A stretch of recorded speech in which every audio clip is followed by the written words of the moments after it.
पता है, ये सोचना कितना दिलचस्प है कि समय के साथ हमारे रिश्ते कैसे बदलते हैं। हाँ, खासकर अपने माता पिता के साथ। बिल्कुल। ऐसा लगता है जैसे हम एक चक्र में घूम रहे हैं। मतलब हम वहीं खड़े होते हैं, पर दुनिया को देखने का हमारा नजरिया वो बिल्कुल बदल चुका होता है। सही बात है। और ये रिश्ता कैसे बदलता है, खासकर एक बेटे और पिता का, इसी पर आज हम थोड़ी गहराई से बात करने वाले हैं। हाँ। हमारे पास कुछ बड़े दिलचस्प विचार हैं जो इस रिश्ते के भावनात्मक और मनोवैज्ञानिक पड़ावों को उम्र के हिसाब से दिखाते हैं। तो आज की हमारी ये जो चर्चा है, इसका मिशन साफ है, इन पड़ावों की परतों को खोलना, बचपन के उस भरोसे से लेकर जवानी के टकराव तक, और फिर वापस एक गहरी समझ तक पहुंचना। और अंत में उस एक सलाह पर भी बात करना जो शायद इस पूरी यात्रा का सार है। हाँ। और देखिए, कमाल की बात यह है कि सिर्फ किसी एक की कहानी नहीं है।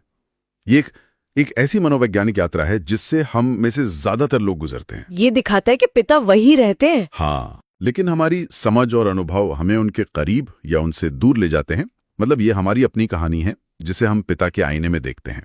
तो चलिए इस कहानी को शुरू से शुरू करते हैं, बचपन से। स्रोत कहता है कि 5 से 7 साल की उम्र में एक बेटे के लिए उसके पिता के बारे में बस एक ही सच होता है। क्या? पापा सब जानते हैं। ये तो सुपर हीरो वाला दौर हो गया जहां पिता की हर बात पत्थर की लकीर है। हाँ, इसे मनोविज्ञान में आइडियलाइजेशन कहते हैं। बच्चा अपने माता पिता को सर्वशक्तिमान और सर्वज्ञानी मानता है। इस उम्र में उसकी दुनिया बहुत छोटी होती है, सुरक्षित होती है, और उस दुनिया के केंद्र में पिता होते हैं। बिल्कुल। उस दुनिया के नियमों का निर्माता उसका पिता होता है, और ये विश्वास उसकी सुरक्षा की भावना के लिए बहुत जरूरी है। तो ये जो सुपर हीरो वाला दौर है, ये कब तक चलता है? मतलब इसमें पहली दरार कब और कहां से आती है? बहुत जल्दी। स्रोत के हिसाब से देखें तो 10 साल की उम्र तक आते आते एक नया ख्याल मन में आता है, शायद मेरे पापा सब कुछ नहीं जानते। अच्छा। अब देखिए, ये भरोसे का टूटना नहीं है, बिल्कुल नहीं। ये असल में बच्चे के अपनी सोच के विकास की पहली निशानी है। मतलब वो अब सवाल करना शुरू कर रहा है। हाँ, वो अब सिर्फ सुन नहीं रहा, वो सवाल कर रहा है। उसकी अपनी दुनिया बड़ी हो रही है, उसे स्कूल से, दोस्तों से, किताबों से नई जानकारी मिल रही है, और वो उसे अपने पिता के ज्ञान से तौल रहा है। और इस छोटी सी दरार के बाद तो जैसे एक तूफानी आ जाता है, किशोरावस्था। स्रोत के मुताबिक ये इस रिश्ते का सबसे नाटकीय और टकराव वाला मोड़ है। 14 साल की उम्र में सोच हो जाती है, मेरे पापा कुछ नहीं जानते। बिल्कुल। और ये सिर्फ यही नहीं रुकता। 2 साल बाद 16 की उम्र में ये भावना और भी ज्यादा तीव्र हो जाती है। क्या हो जाता है? अब वो सोचता है, मेरे पापा तो बिल्कुल पागल हो गए।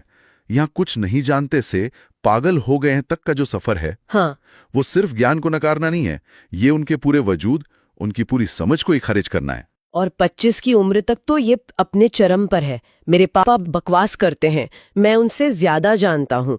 ये सुनने में थोड़ा कठोर लगता है। ऐसा क्यों होता है कि जिस इंसान को कभी सुपर हीरो माना जाता था, अब उसकी हर बात बकवास लगने लगती है? देखिए, अगर हम इसे एक बड़ी तस्वीर से जोड़कर देखें ना, हाँ, तो ये अपनी एक आप कह सकते हैं स्वतंत्र पहचान बनाने की जो एक मनोवैज्ञानिक प्रक्रिया होती है, अच्छा, उसका सबसे जरूरी हिस्सा है।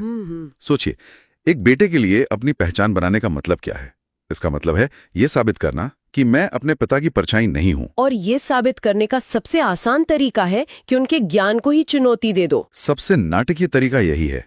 हाँ, उनके सबसे मजबूत किले, यानी उनके ज्ञान और अनुभव को ही चुनौती दे देना। मतलब ये पिता के खिलाफ कम और अपनी पहचान बनाने के लिए ज्यादा है। बिल्कुल। ये एक तरह की मनोवैज्ञानिक लड़ाई है। बेटा कहता है, आपकी दुनिया अलग थी, आपकी सलाह उस दुनिया के लिए थी। मेरी दुनिया नहीं है, इसके नियम अलग हैं और यहां मेरे नियम चलेंगे। उसे अपने आप को ये यकीन दिलाना होता है कि वो अपने फैसले खुद ले सकता है, कि उसकी अपनी समझ है जो उसके पिता से अलग और शायद बेहतर है। इस प्रक्रिया में पिता के हर विचार को खारिज करना सबसे सीधा रास्ता लगता है। मैं समझती हूँ कि ये पहचान बनाने की प्रक्रिया है, लेकिन क्या हम यहाँ किशोरों को थोड़ी ज्यादा छूट दे रहे हैं?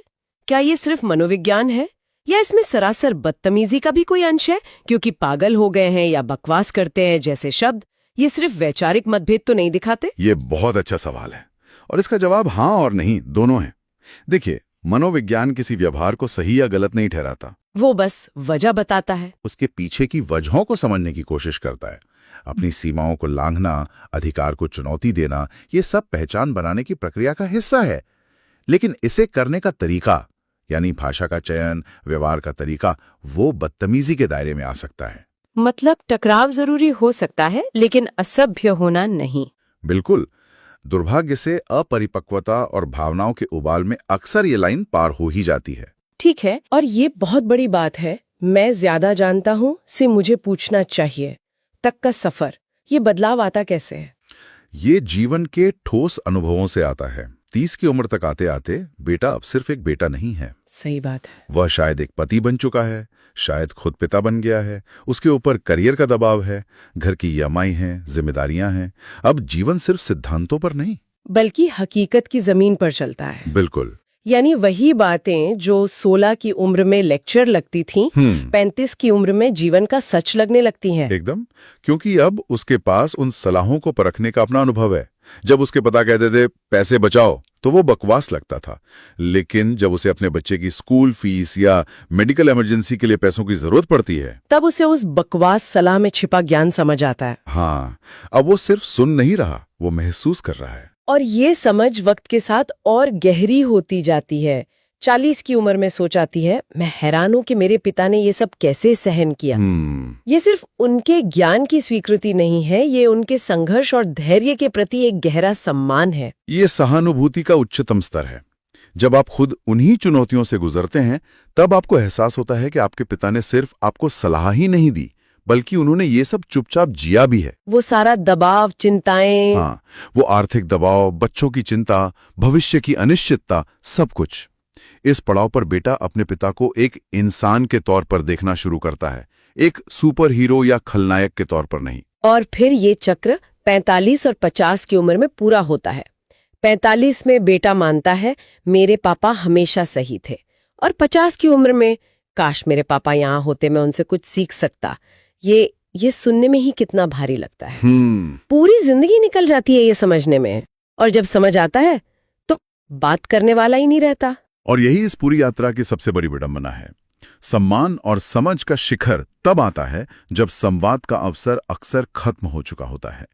ये सिर्फ अफसोस नहीं है, ये उस ज्ञान के मूल्य को पहचानने में हुई देरी का गहरा एहसास है। हाँ, वो 40 साल का व्यक्ति जानता है कि उसके पास अब जो सवाल हैं, उनके सबसे अच्छे जवाब सिर्फ एक ही इंसान के पास थे, और अब वो जवाब हमेशा के लिए खो चुके हैं। तो हमने ये पूरा चक्र देखा, अंधे विश्वास से लेकर पूरी तरह अस्वीकार करने तक, और फिर वापस एक गहरे सम्मान तक।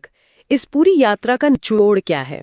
स्रोत हमें किस अंतिम सलाह पर लाकर छोड़ता है? स्रोत एक बहुत ही शक्तिशाली और शायद थोड़ी विवादास्पद सलाह देता है। क्या है वो सलाह? सलाह है, अपने पिता से कभी बहस न करें, चुप रहें या वहां से चले जाएं, लेकिन उनके सम्मान को कभी ठेस न पहुंचने दें। ये एक बहुत बड़ी बात है। लेकिन क्या ये सलाह आज के जमाने में थोड़ी पुरानी नहीं लगती? आज तो हमें सिखाया जाता है कि अपनी बात रखो, बहस करो। क्या ये सलाह चुपचाप सब कुछ सह लेने को बढ़ावा नहीं दे रही? मैं समझ सकता हूं कि ये ऐसा क्यों लग सकता है, लेकिन अगर हम इस सलाह को पूरी यात्रा के संदर्भ में देखें तो इसका मतलब बहुत गहरा है। कैसे? ये सलाह समर्पण या अपनी सोच को दबाने के बारे में नहीं है। ये रिश्ते के दीर्घकालिक मूल्य को समझने के बारे में है, जो किसी एक तर्क को जीतने की क्षणिक संतुष्टि से कहीं ज्यादा बड़ा और महत्वपूर्ण है। इसे थोड़ा और समझाइए। मतलब बहस जीतने और सम्मान बचाने में से सम्मान को चुनना क्यों बेहतर है? सोचिए, आप एक बहस जीत सकते हैं, आप अपनी बात को सही साबित कर सकते हैं। उस पल के लिए आपको बहुत अच्छा महसूस होगा, आपका अहंकार संतुष्ट होगा। लेकिन इस प्रक्रिया में अगर आपने अपने पिता के सम्मान को ठेस पहुंचाई, उनके अनुभव को सरेआम खारिज किया, तो रिश्ते में जो दरार आती है वो स्थायी हो सकती है। बहसें खत्म हो जाती हैं, मुद्दे बदल जाते हैं। लेकिन दिल में लगी चोट और सम्मान पर हुआ हमला याद रह जाता है। बिल्कुल। मतलब ये है कि कुछ लड़ाइयां जीतने के लिए होती ही नहीं है। बिल्कुल। और ये भी देखिए कि ये सलाह इस यात्रा के अंत में क्यों आती है। ये 16 साल के लड़के के लिए नहीं है, क्योंकि वो इसे समझ ही नहीं पाएगा। सही बात है। ये ज्ञान 45 या 50 साल की उम्र में मिलता है, जब बेटा पूरे चक्र को जी चुका होता है और समझ चुका होता है कि जिन 100 बातों पर उसने बहस की थी, उनमें से 90 में पिता ही सही थे। ये सलाह उस समझ से पैदा हुई है कि बौद्धिक टकराव पर भावनात्मक जुड़ाव और गरिमा को प्राथमिकता देना ज्यादा बुद्धिमानी है। ये उस सम्मान को बचाने के लिए है जिसे हम अक्सर अपनी नासमझी और अहंकार में खो देते हैं। तो ये पूरी यात्रा अटूट विश्वास से शुरू होती है, कठोर अस्वीकृति के दौर से गुजरती है और अंत में एक गहरी कमाई हुई प्रशंसा तक पहुंचती है, एक पूर्ण चक्र। और इसका सबसे मुख्य विचार यही है, बेटे की धारणा इसलिए नहीं बदलती कि पिता बदल जाते हैं। पिता तो ज्यादातर वही रहते हैं। धारणा इसलिए बदलती है क्योंकि बेटे के अपने जीवन के अनुभव, उसका दृष्टिकोण वो विकसित होता है। वो समय के साथ वही सबक सीखता है जो उसके पिता उसे सालों पहले सिखाने की कोशिश कर रहे थे। ये हमें सोचने के लिए एक बहुत ही दिलचस्प सवाल पे छोड़ जाता है। क्या ये सलाह सिर्फ पिता का सम्मान करने के बारे में है, या ये एक गहरा सबक है कि कुछ रिश्तों में सही होने से